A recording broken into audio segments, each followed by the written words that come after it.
Assalamualaikum Ustadz Handi Boni. Waalaikumsalam warahmatullahi wabarakatuh. Apa kabar Ustadz di hari Senin malam ini? Alhamdulillah, luar Alhamdulillah biasa. sehat ya Allahu Ustadz. Akbar. Iya, baik. Boleh sapa-sapa dulu dong Ustadz buat teman-teman di sini ya. Karena ini Boleh. dari di sini yang sudah hadir sudah sebanyak 435 orang dari seluruh Indonesia nih ya. Ya, jadi buat teman-teman Masya semua, Allah, luar Masya biasa. Allah ya Ustadz ya.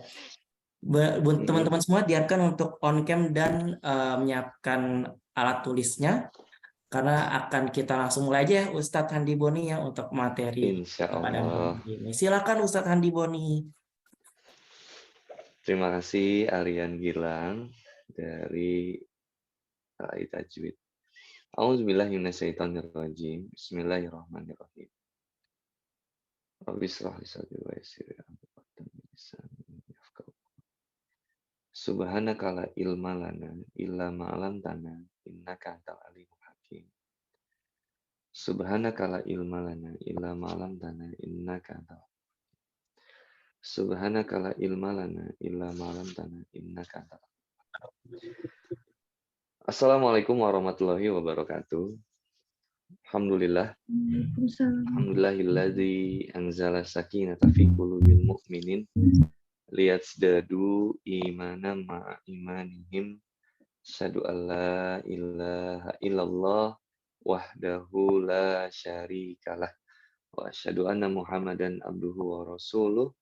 Allahumma sholli ala sayyidina Muhammad wa ala alihi wa sahbihi wa man tabi'ahum bi ihsan ila yaumiddin.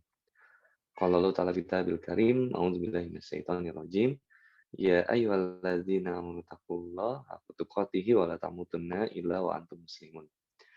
Hai orang-orang yang beriman, bertakwalah kepada Allah Subhanahu wa taala dengan sebenar-benarnya takwa, dengan seserius-seriusnya takwa, dan janganlah kamu mati kecuali dalam keadaan totalitas loyalitas berserah diri kepada Allah Subhanahu wa taala. Senang banget di kajian spesial miladnya yang 1 tahun ini dari Laskar An-Nur Islami di Bogor ya. Insya Allah ya. Alhamdulillah jauh di mata dekat di doa ya. Meskipun kita hanya bisa saling menatap, tapi pastikan Allah yang selalu menetap di hati kita. Iya. Maaf ya. Ini temanya luar biasa. Kemarin-kemarin katanya udah ada pengisi-pengisi yang lain ya. Alhamdulillah. Dan temanya sekarang adalah jemput hidayah maka hidupmu akan berubah. Aku bakal ngobrol dulu tentang beberapa poin belakangan ini ya. Kait tentang hidayah. Jadi yang pertama teman-teman harus garis bawahi adalah aku tuh orang yang dikasih nikmat sama Allah. Nikmat apa, Kang? Nikmat taubat. Kenapa, Kang? Dari sekian banyak orang yang bermaksiat kepada Allah.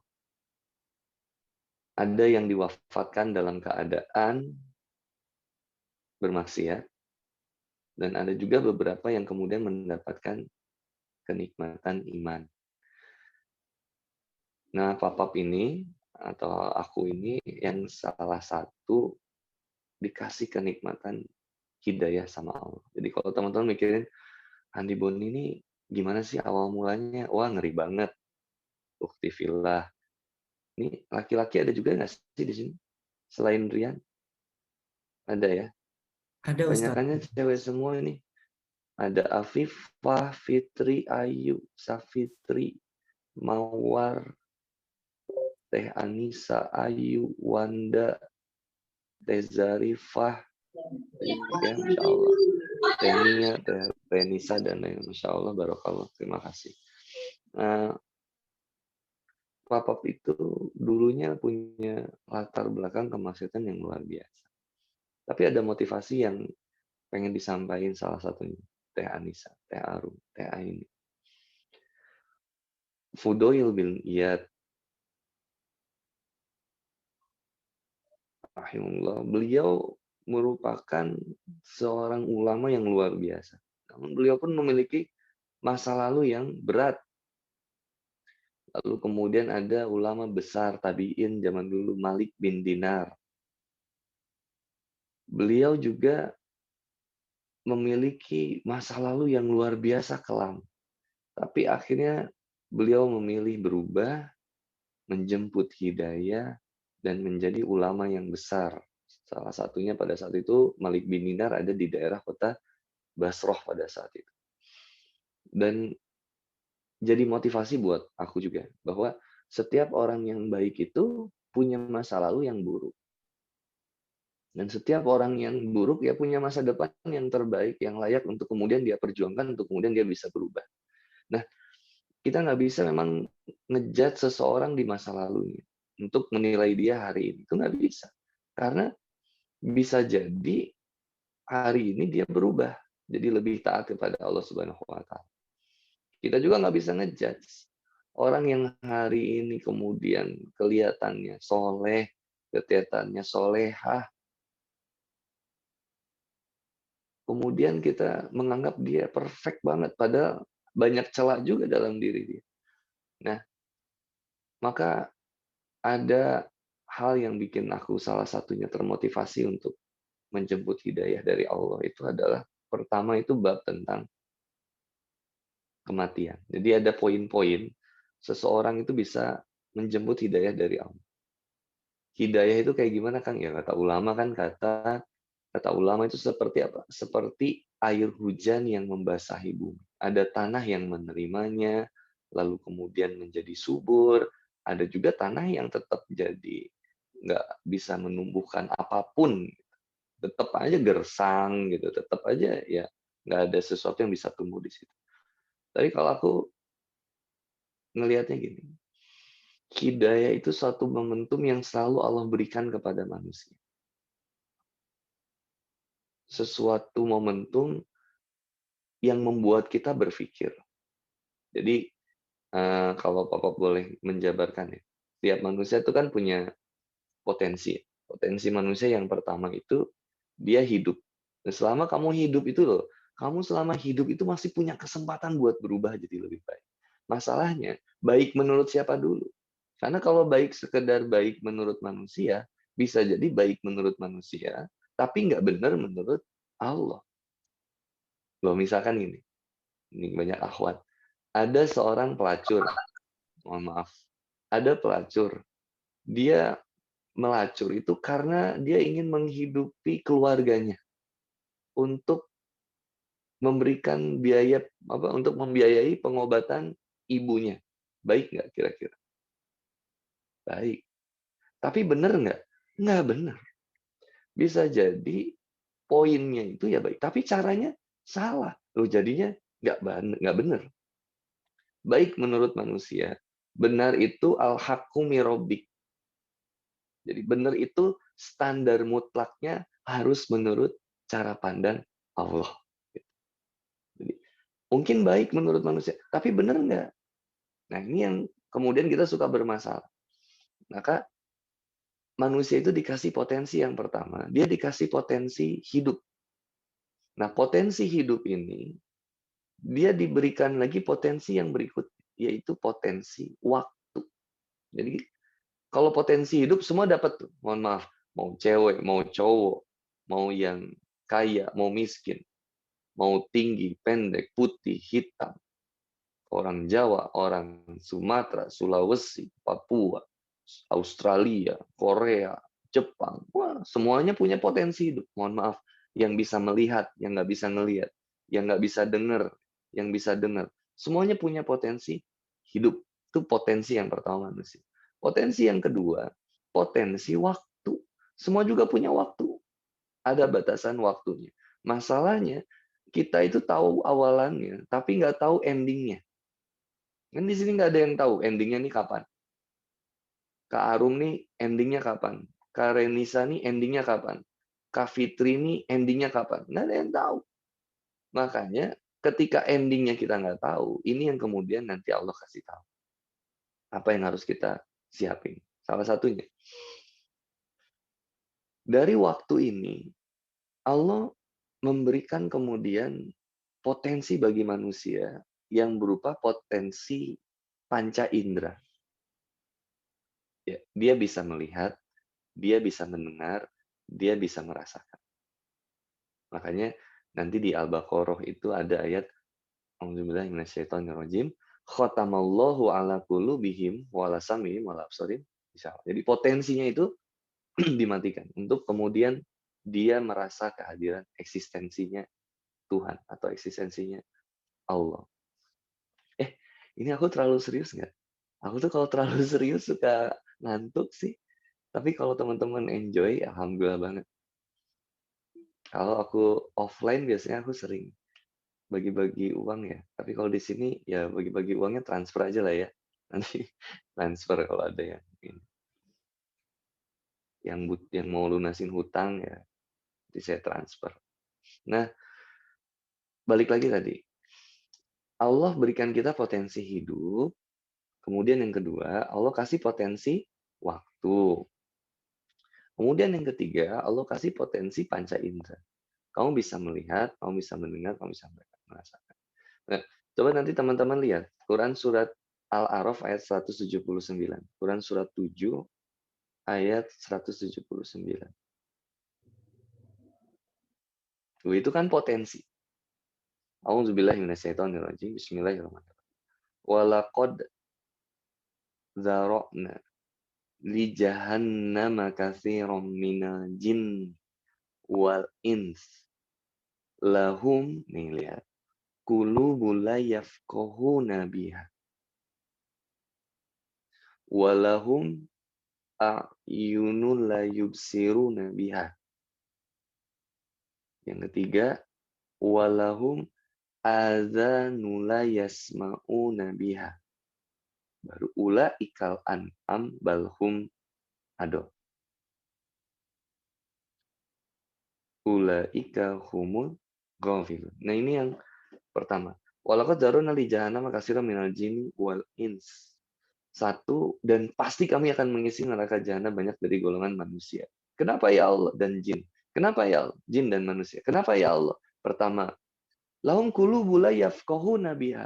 Mereka itu dikasih hati. Mereka itu punya yang namanya hati untuk dia merasakan. Tetapi dia itu tidak mempergunakan hatinya itu untuk memahami ayat-ayat Allah.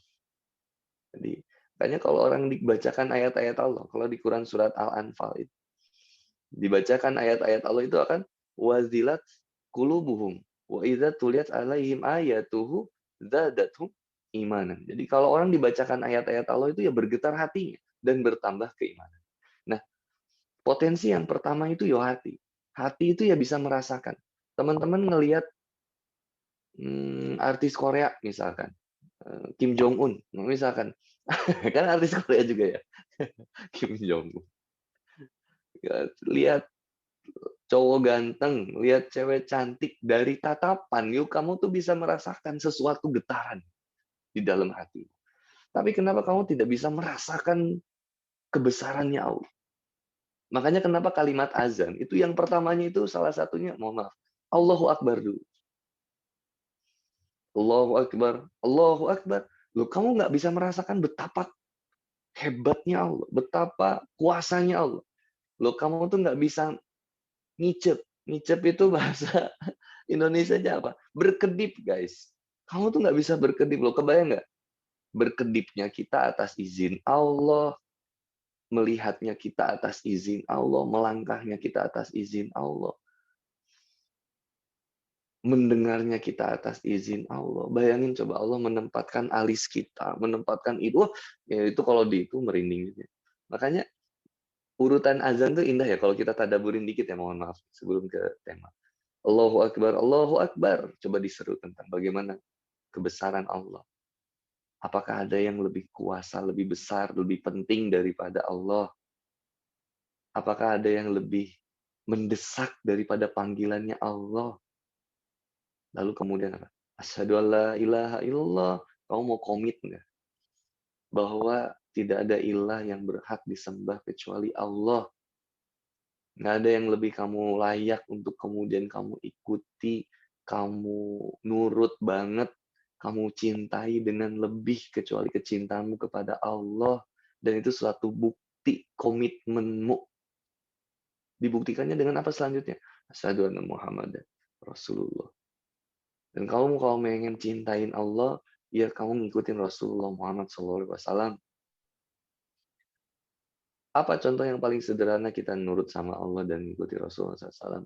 Baru kemudian ke hayya 'ala sholat. Maka dirikanlah sholat. Mari kita sholat. Mari kita hayya 'ala sholat itu berarti mari kita membangun ikatan. Silah ya. Sholat itu kan, sholat itu ikatan. Hubungan. Mari kita membangun hubungan dengan Rasul, dengan Allah. Yang ikatan ini bukan hanya ketika kamu berdiri, ruku, sujud. Tapi juga ketika kamu qiyaman wa qu'udan wa ala junubihim wa yatafakkarun. Tapi juga ketika kamu berdirinya, duduknya, berbaringnya, berjalannya, bekerjanya, sekolahnya, kuliahnya, ya semuanya harus ada ikatan sama Allah. Ngapain? Sekolah, kuliah, tapi hasil nyontek. Nilai bagus, hasil nyontek. Ya nggak ada ikatannya sama Allah. Maka, kalau kamu benar ikatan hubungannya sama Allah, kamu tuh pasti mendapatkan falah. Makanya, berikutnya akan menjadi hayya 'ala falah. Maka ada qad aflaha mu'minun. Aflah, falah. Falah itu apa? Falah itu artinya Buya pasti sukses, pasti bahagia. Kamu pasti sukses, kamu pasti bahagia. Kalau ada orang yang pengen nanya, gimana caranya saya pengen sukses, saya pengen bahagia? Ya kamu harus falah, itu namanya. Falah itu dicapainya dengan kemana? Membangun ikatan hubungan dengan Allah dan Rasul. Ya kamu juga harus benar sholatnya berarti kan gitu ya. Sholat yang 5 waktu ya perintah dari Allah kan. Oh, gini guys, orang yang nggak benar sholat 5 waktunya, orang nggak akan benar hidup. Ayo, jomblo, sister villa, nyari suami yang nggak bener sholatnya, ya nggak akan bener rumah tangga. Nggak usah dicobain, udah pasti gitu. Oh ini ya, boy yang cerita sama aku dari jamaah TikTok iya dan Instagram iya. Ini banyaknya curhat masalah rumah tangga. Dan aku cuma nanya, suaminya sholat enggak? Enggak. Ya udah, bermasalah. Maka bukti eksistensi muslim, yo sholat. Nah, nanti kita kan nggak cuma diajak jadi seorang muslim ya, tapi kita akan diajak menjadi seorang yang muslih, punya kesolehan sosial. Kalau muslim itu individu. Makanya inna solati wa nusuki wa mahyaya wa mamati lillahi rabbil alamin. La syarika lahu wa dzalika umirtu wa ana minal muslimin. Jadi muslim itu ya personal. Bahwa sesungguhnya sholatku, ibadahku, hidupku, dan matiku hanya untuk Allah. Tapi kalau kesolehan sosial, ya, saya baik sama tetangga, saya baik sama teman, saya hormat sama orang tua. Nah, itu namanya muslih. Kamu diajak untuk muslim. Jadi seorang yang muslim. Balik lagi tadi. Maka setelah hayya 'ala falah, kamu mendapatkan sukses dunia dan akhirat, kamu akan diajak untuk kemudian apa?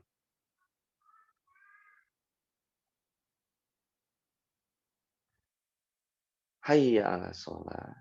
Tegakkan sholatnya, bangun hubungan dengan Nabi, dengan Allahnya, dapatkan kesuksesannya. Maka kemudian agungkan asma Allah lagi. Allahu Akbar, Allahu Akbar.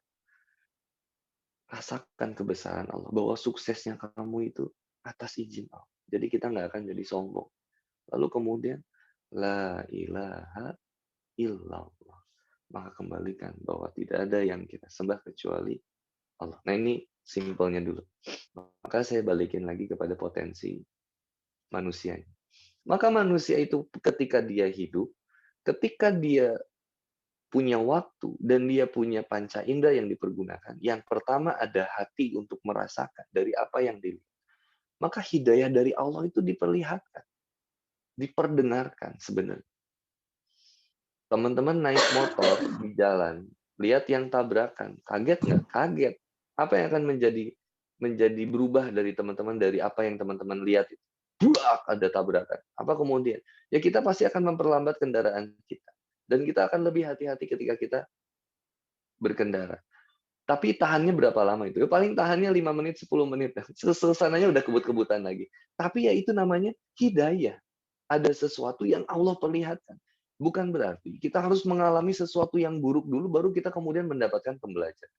Ada yang sering nanya, ilmu dulu, iman dulu. Iman dulu baru berilmu. Atau ilmu dulu baru beriman. Maka jawabannya kalau pakai surat Muhammad ya, fa'lam annahu la ilaha illallah. Maka tugas yang pertama itu ya kamu ilmui dulu.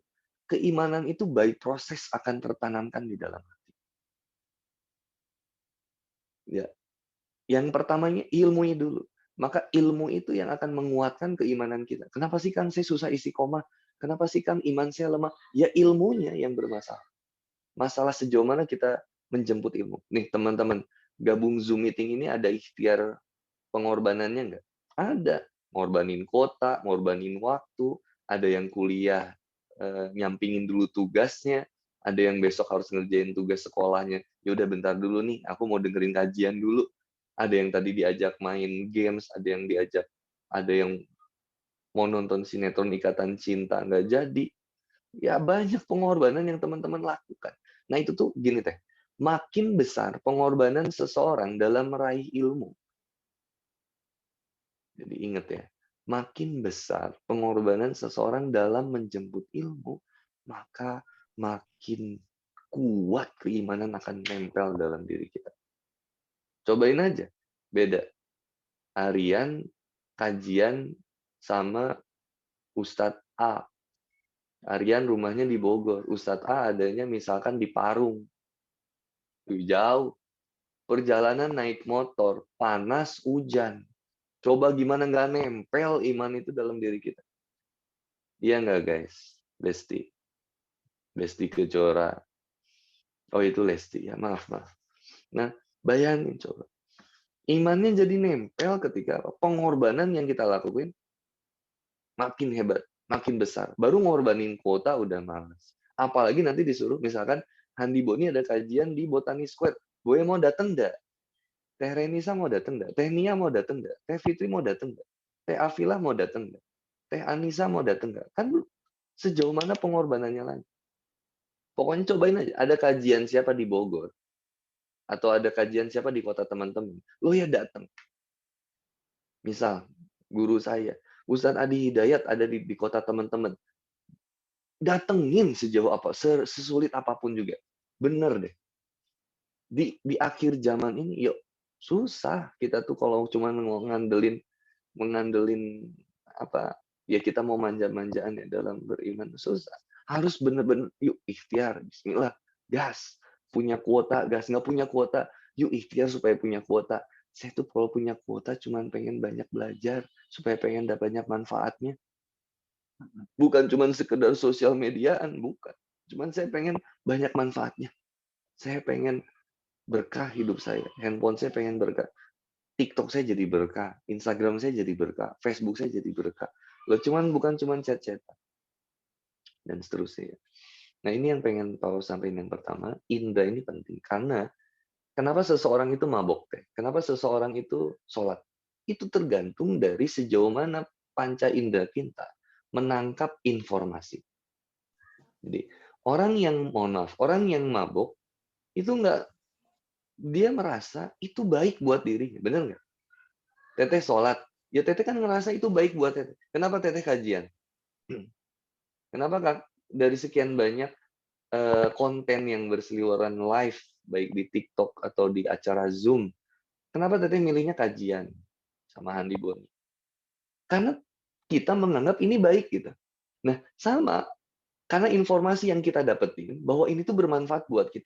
Sama orang mabuk itu ada informasi yang dia dapatkan. Nah, makanya potensi yang berikutnya dari Allah. Satu, potensi hidup. Dua, potensi waktu. Tiga, potensi panca indera. Yang keempat, potensi pilihan. Nah, maka muncullah fa'alhamaha fujuroha wa taqwa. Nih, ada jalan buruk, ada jalan takwa. Kamu milih dari apa informasi yang udah kamu dapetin. Silakan milih. Mau pacaran atau nggak pacaran? Silakan pilih. Dan saya nggak mau pacaran, Ustaz. Ya itu pilihan kamu.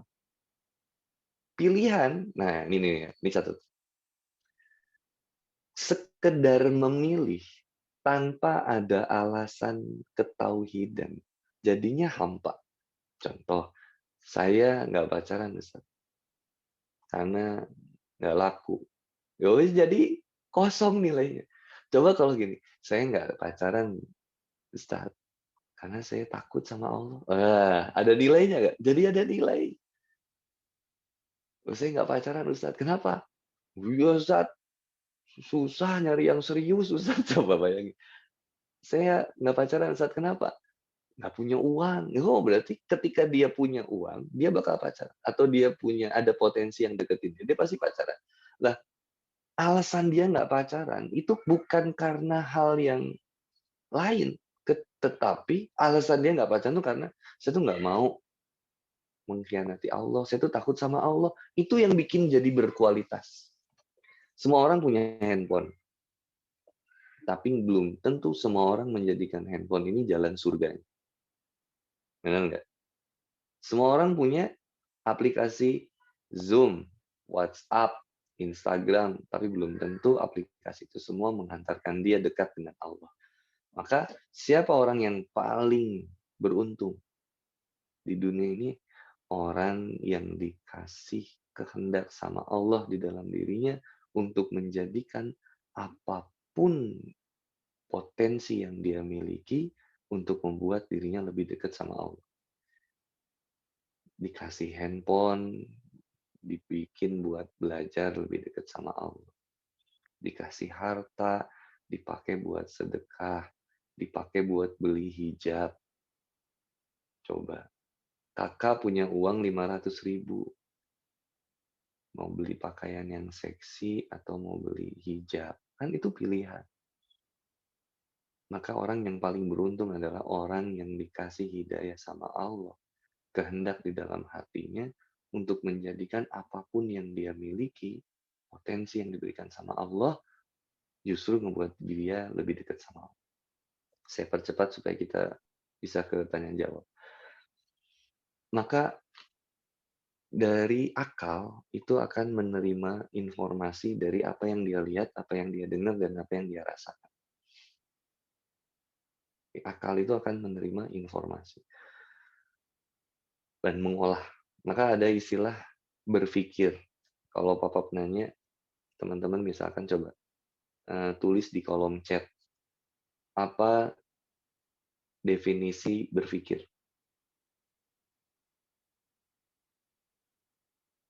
Apa itu berpikir? Sering mikir kan? Ya, tapi aku nanya, berpikir itu emang apa? Berpikir itu. Bisa nulis nggak sih di kolom chat? Kolom chatnya hilang, Ustadz. Oh, hilang ya? Oke, oke, oke. Gini, silakan tulisin di buku teman-teman. Berpikir itu apa? Menurut definisi teman-teman, apa sih berpikir? Sebenarnya berpikir itu apa sih? Oke, sambil teman-teman nulis. Nah, sambil nulis itu teman-teman lagi berpikir. Nah, itu namanya apa? Berpikir adalah merenung, bukan? Bukan ya, silakan. Berpikir itu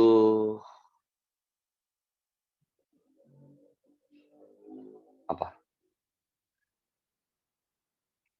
Berpikir adalah memikirkan sesuatu. Ya, apa berpikir itu apa? Mempertimbangkan sesuatu. Hmm, berpikir itu apalagi nih? Saya jadi mikirin apa itu berpikir, Ustadz. Ya, gitu ya. Oke, simpelnya gini. Catat. Berpikir adalah sebuah proses mengolah informasi.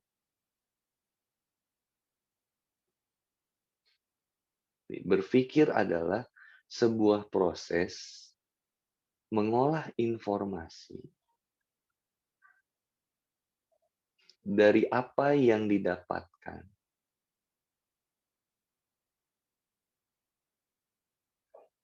oleh panca inderanya. Baik apa yang dia lihat, baik dari apa yang dia dengar, maupun dari apa yang dia rasakan. Jadi, berpikir adalah sebuah proses mengolah informasi dari apa yang dia dapatkan oleh panca inderanya.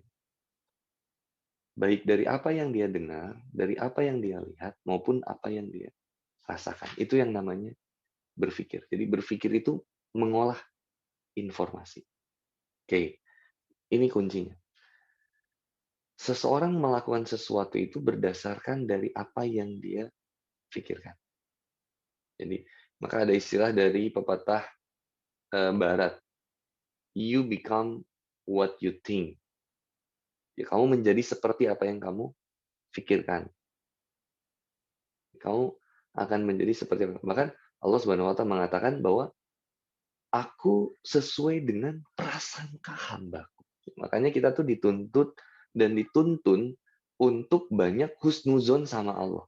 Jangan banyak suuzonnya sama Allah. Wah, saya tuh gagal, saya tuh lemah, saya tuh begini. Oh, jangan. Tapi diajak untuk kita positive thinking dan punya positive minded atau punya cara pandang yang positif kepada Allah. Dan pada diri kita juga, bahwa saya ini bisa, saya mampu, saya hebat, saya kuat. Nah, itu yang harus jadi prinsip awal dulu. Makanya orang yang jauh dari Allah itu lemah jiwanya. Lo bayangin, ada nggak orang yang diputusin sama pacarnya kemudian bunuh diri? Oh, ada. Orang diputusin sama pacarnya jadi lemas banget, nggak ada semangat hidupnya. Banyak. Orang nggak punya duit jadi lemas. Orang nggak punya duit jadi stres. Banyak. Tapi pertanyaannya, berapa banyak orang yang merasakan bahwa saya ini sebenarnya bukan nggak punya uang, saya ini bukan nggak punya belum dapat jodoh aja, saya ini bukan nggak disakitin terus, tapi saya ini jauh dari Allah. Itu yang mahal. Saya selama ini tuh jauh dari Allah, berarti sekarang saya berusaha untuk mendekat sama Allah. Nah, ini teman-teman, yang jadi PR-nya adalah bukan kita nggak punya uang, bukan kita banyak masalah, tapi sejauh mana kamu merasakan kehadiran Allah dalam kehidupan. Nah, ini informasi. Maka positive thinking atau menjaga pikiran kita tetap sehat, itu caranya salah satunya adalah memperbanyak informasi tentang Allah. Nah, informasi akan membuat kita jadi berpikir itu dari sebuah proses informasi. Jadi kalau teman-teman lihat, semakin banyak informasi yang teman-teman dapatkan, maka teman-teman semakin banyak mikir. Itu bagus.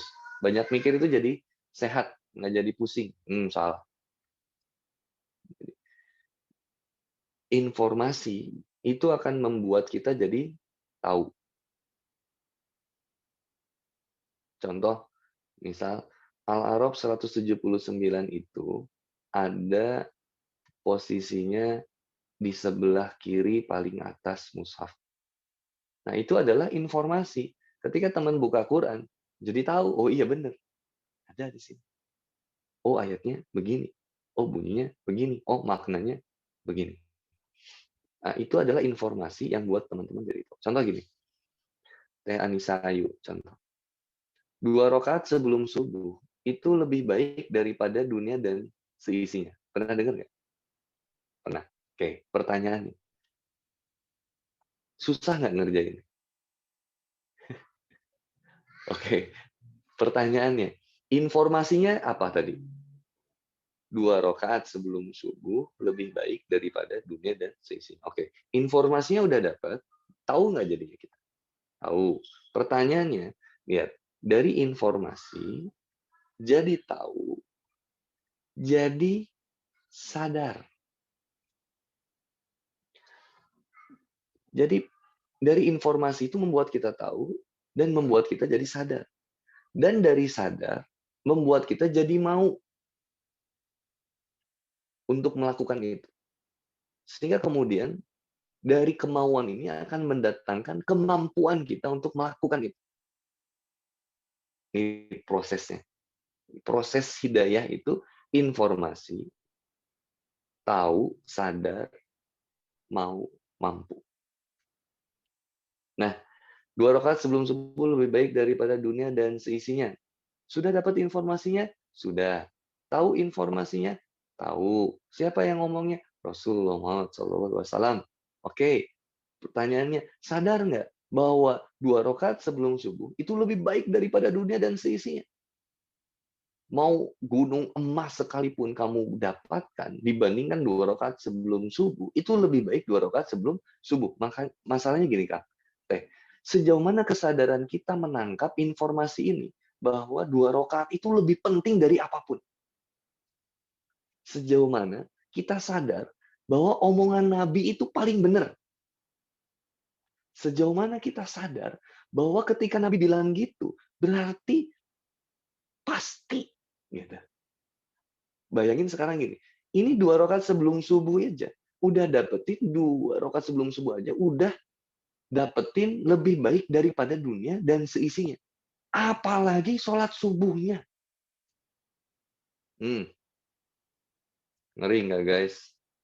Masya Allah, tabarakallah. Baru 2 rakaat sebelum subuh, udah dapetin dunia dan seisinya. Loh, kamu malah mengkhawatirkan dia yang nggak pernah balas WhatsApp kamu. Wah, lemah itu, bos. Kamu malah takut kehilangan dia. Yang kalau dia itu dibandingin dengan pesawat Boeing 737, upil itu dia tuh. Kecil. Astagfirullah, guys, Besti. Ya, sadar, sadar, sadar. Bayangin nggak maksud Papa? Jadi, Boya jangan terlalu khawatir gitu hidup di dunia ini, guys. Bawa enjoy, santai, nikmat, bahagia. Teman-teman nanti subuh, sebelum subuh udah ambil wudhu, pas azan beres, teman-teman langsung Allahu Akbar. Beres beres teman-teman sholat 2 rakaat sebelum subuh, teman-teman angkat tangannya. Doa yang diijabah antara iqomah, azan dengan iqomah, angkat tangannya, minta sama Allah.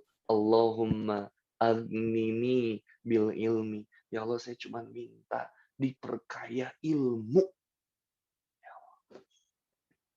Gak masalah yang banyak. Atau teman-teman minta doa dari Nabi Muhammad SAW misalnya.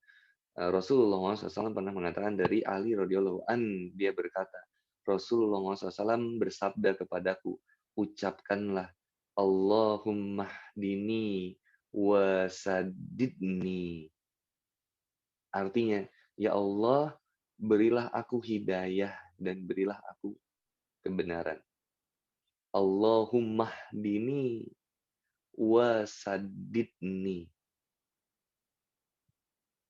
Dalam riwayat yang lain, Nabi Muhammad SAW juga berdoa, Allahumma inni as'alukal huda wassadat. Allahumma inni as'alukal huda wassadat. Ya Allah, aku meminta kepadamu hidayah dan kebenaran. Ini ada doa. Allahumma hdini wasadidni. Allahumma inni as'alukal huda wassadad. Doa favorit aku sih yang tadi. Allahumma aghnini bil ilmi wa azdini bil hilmi wa akrimni bit taqwa wa jamilni bil afiyah. Jadi yang pertama, Allahumma aghnini bil ilmi. Ya Allah, perkaya saya dengan ilmu supaya saya kalau punya banyak harta, saya nggak sombong. Supaya kalau saya kaya, saya banyak berbagi. Kalau saya dikasih ujian, saya bisa sabar. Kalau saya dikecewakan, saya bisa memaafkan. Kalau saya dikhianati, saya bisa belajar hati-hati. Wazini bil hilmi, dan saya minta diberikan kelembutan hati. akrimni bittaqwa, dan saya minta dimuliakan dengan nilai-nilai ketakwaan. Jangan muliakan saya dengan banyaknya harta, tapi muliakan saya dengan takwa. Wajamilni bil afiyah, dan perindah saya dengan kesehatan. Oh, itu nikmat. Jadi bukan, ya Allah, si Agus, ya Allah, si Asep, itu mah kecil buat Allah. Minta yang pertama aja dulu, minta ilmu, guys. Ngapain nanti punya suami ganteng itu deg-degan, dah lah. Teh Wanda mikir punya suami ganteng tuh deg-degan. Suami keluar dari rumah, teteh yang stres. Aku takut suami aku direbut orang. Mending punya suami mah. Hidung hinyai beteng burete nu penting takwa malah nggak apa-apa. Apa itu artinya? Ya meskipun suami saya hitam, suami saya nggak eh, apa gendut, tapi yang penting takwa sama Allah aja itu udah membahagiakan. Daripada ganteng tapi nyakitin, ganteng tapi mengkhianati Allah. Ya Ustadz kok nggak ada pilihan yang ketiga sih Ustadz? Yang gimana? Ya bisa nggak yang ganteng terus takwa? Amin. Itu aku doain, amin. Buat Teh Nabila, buat Teh Wanda, buat Teh Amalia, Teh Sri Wulandari, dan semua wanita yang belum bernikah, semoga mendapatkan suami yang soleh. Enak punya suami soleh. Ya, aku aja punya istri solehah, tenang. Ah, Mamam itu mau pergi ke mall aja, aku mah tenang. Karena nggak ada laki-laki yang lain di hati dia selain aku. Udah membahagiakan lah, udah punya pasangan yang takwa mah, nggak akan hariwang. Hariwang itu nggak akan cemas kitanya. Dan diyakinkan lagi bahwa di hati pasangan itu nggak boleh ada yang lain paling besar kecuali Allah. Nah, paling nikmat itu mah. Udah ya, kita lanjut lagi. Maka ini prosesnya tadi teman-teman. Proses informasi itu nanti jadi informasi, teman-teman jadi tahu, tahu jadi sadar, sadar jadi mau, mau jadi mampu. Kenapa teman-teman susah sholat? Kenapa nggak mampu? Nah, tinggal dirunut. Kenapa saya jadi nggak mampu melaksanakan sholat 5 waktu? Oke, ini nggak ada kemauan dalam diri saya untuk melaksanakan sholat 5 waktu. Kenapa saya nggak ada kemauan untuk melaksanakan sholat 5 waktu? Oh, karena saya nggak sadar bahwa ini itu suatu kewajiban, bahwa ini suatu kebutuhan, bahwa ini suatu perintah dari Allah, bahwa ini adalah panjang. Kenapa saya nggak sadar? Kenapa? Karena saya nggak memiliki banyak informasi. Kenapa saya nggak memiliki banyak informasi? Karena saya nggak mau belajar. Maka tugas saya apa? Belajar. Maka kata Rasulullah SAW, orang yang senantiasa belajar, mempelajari ilmu-ilmu yang mampu mendekatkan dirinya kepada Allah Subhanahu wa Ta'ala, pasti akan mendapatkan banyak keberkahan hidup di dunia. Salah satunya apa? Keberkahannya. Allah akan memberikan limpahan rizki, Allah akan memberikan ampunan, Allah akan memberikan banyak kemudahan kehidupan di dunia dan kemudahan jalan sampai surga. Coba. Indah. Papa kira intronya segitu dulu ya untuk kita menjemput hidayah. Jadi intro yang pertama, manfaatin hidup kita. Kalau kita tuh masih hidup, kita kalau udah meninggal ya nggak bisa ngejemput hidayah. Masa pas meninggal kita pengen belajar, kan aneh. Ya mumpung hidup. Maka teman-teman lagi hidup dan teman-teman punya waktu. Manfaatin waktu ini dengan sebaik-baiknya. Masih muda, insya Allah. Dah, yang lain mau pacaran, yang lain mau karaokean, dah biarin aja. Nggak usah dibully, nggak usah dihina. Dah, jangan. Doain supaya dapat hidayah. Doain orang-orang yang berpikiran buruk kepada Islam, orang-orang yang menghina Islam, orang yang melanggar syariat Islam, doain semoga mendapatkan hidayah Allah, dari Allah Subhanahu wa Ta'ala. Lalu kemudian teman-teman juga punya potensi hati, mata, telinga. Nah, nanti kita ketemu bahasan berikutnya. Kalau misalnya ada pertemuan berikutnya ya, membuat hati peka dengan hidayah dari Allah. Makanya saya suka kasih tahu sederhana gini deh. Nikmat itu yang nikmatan yang paling besar itu adalah untuk hal ibadah terkecil yang dianggap remeh sama manusia, kita dikasih ingat sama Allah. Itu nikmat banget. Contoh apa, Kang? Masuk toilet, Teh Anissa dikasih ingat sama Allah bahwa kalau masuk toilet kaki kiri dulu. Wah, itu udah Masya Allah deh. Enak ya? Mau makan tangan kanan dulu, udah nikmat. Hidayah banget dari Allah. Berarti hati kita hidup. Nah, gimana cara hati kita supaya peka atas perintah-perintah Allah dan Rasul? Maka hati ini harus diobatin. Gimana cara ngobatin hati? Wasyifa'ul lima fis sudur. Cara ngobatinnya adalah membaca, mempelajari Al-Quran. Lagunya Opik, Tombo ati iku limo perkarane, kaping pisan moco Quran dan maknane, baca Quran dan makna. Kaping pindo salat wengi lakonono. Nah, salat malam jalanin. Kaping telu wong kang soleh kumpulono. Berkumpul dengan orang-orang yang soleh. Ini kayak di Zoom meeting ini, Masya Allah. Alhamdulillah ya seneng ya. Apalagi kaping papat kudu wetek ikan luwe. Itu apa sih artinya? Apa? Kudu wetek ikan luwe itu apa? Astagfirullah. Apa? Bang Rian? Berpuasa. Ustadz Rian apa? Perbanyak Nah, berbanyak berpuasa. Kaping limo zikir wengi ingkang luwe. Ya, itulah pokoknya ya. Itu ya. Zikir malam perbanyak lah. Jadi 5 tuh obat hati. Buat ngundang hidayah dari Allah. Kita makin peka. Banyak nggak tekniknya orang yang dengar azan tapi nggak peka untuk sholat? Banyak. Dengar azan, Allahu Akbar, Allahu Akbar. Kedengeran. Bukan nggak denger, mereka tuh denger. Pertanyaannya, sholat nggak? Jadi panca inderanya udah nerima. Ada suara azan, saya harus sholat. Tapi dia dari informasi itu, dia sadar nggak dia harus sholat? Nggak sadar. Ya kalau nggak sadar ya dia nggak mau. Lu dia kalau nggak mau ya udah mampu. Makanya ada orang yang bahkan saking sensitifnya, azan belum ada, dia udah ke masjid. Nah itu yang luar biasa.